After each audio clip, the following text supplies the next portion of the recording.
But I did have this one drawing.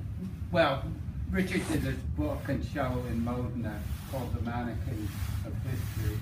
And I read the book, and it was a great book, and such a terrific writer. But I thought, afterwards, I was reflecting, and I thought, Modena. Well, I said, I was in Modena, I said, and I know where the exhibition was held. And I remember going to a show there, and then I started thinking more about it, and I thought, you know, I think I did a drawing in Modena. I don't usually draw when I travel, like he writes poems, I don't usually draw, but I think I did a drawing in Modena. And then I checked my guidebook to see, I remember I was doing it across the street from a museum where they had Roman mosaics of skulls or something on them. And yeah, there was a place like that in Modena. And so then I went through my drawings, and I'm going through the drawings, and yeah, it was in Modena, and I had signed the drawing Modena. I never signed drawings with the town where I did the drawing. But on the Modena one, I think it's the only one in my whole life where I put the town on, and it was a painting, a drawing of a mannequin in the window. And she's headless, and she's holding a handkerchief like a tear, and then there's this kid with a basket who pulled up alongside the window and is sort of there, and inside the basket are two cats inside this little wagon that he's dragging around Modena. And then there's a bunch of trash cans coming down where they're throwing away everything from the apartment up above, and it's like the trashing of history too of that apartment. That's what the book was about. And that's what the book was about. And I thought, what a weird, strange coincidence, you know. I just, yeah, we'll end it. I just want to mention one. Well, it's from 6 to 8. We have another hour. Just joking.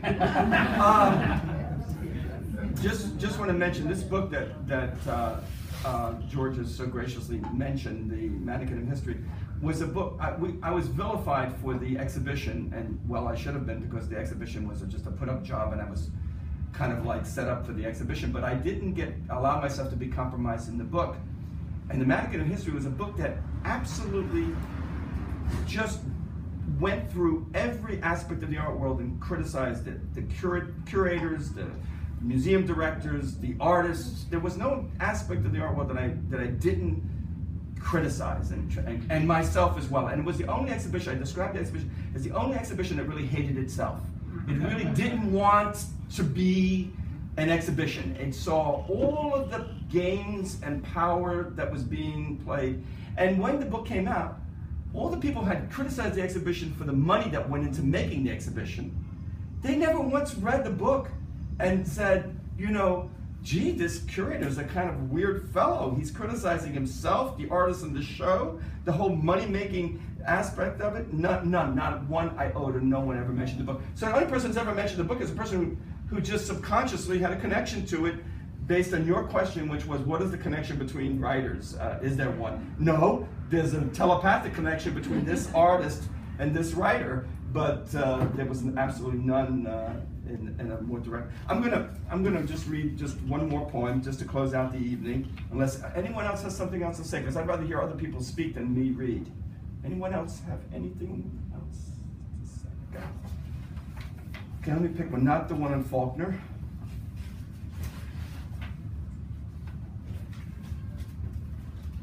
Let's see. I read the one on Pasolini. Okay, so what I'll read is a short one. This is usually the way I like the poems to be short. 3 stanzas, 12 lines. And I'm going to conclude with this one because it's called Orgy. And I see George's works as orgiastic.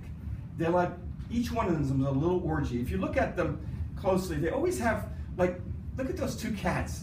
What are they up to? Look at this. What's this? Look at these 2 figures here. Let's not go there. But if you notice in the pictures, there's always some kind of internal dynamism between figures, a desire